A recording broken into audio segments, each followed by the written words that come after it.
అపురూప వృక్ష రాజసం పిల్లలమర్రికి ఘన స్వాగతం.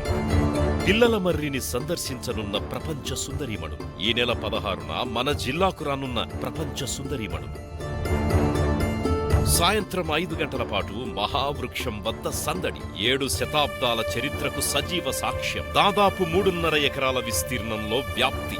దేశంలోనే 3వ అతిపెద్ద చెట్టుగా ఖ్యాతి. మహబూబ్ నగర్ జిల్లా చిహ్నంగా గుర్తింపు. ఈ ఒక్క చెట్టే 1000 మందికి పైగా నీడనిస్తుంది. చెట్టే చిట్టడవిగా తలపించిన అద్భుత విన్యాసం. జీవన రవళిని వినిపించే మర్రి ఉద్యానవనం. ప్రకృతి సృష్టించిన వృక్ష ప్రపంచం. ఆది అంతం తెలియని మహావటవృక్షం. మహబూబ్ నగర్ జిల్లా యంత్రాంగం, ప్రజల తరఫున వారికి అపూర్వ స్వాగతం పలుకుదాం రండి. పిల్లలమర్రి ప్రపంచంలో విహరిద్దాం.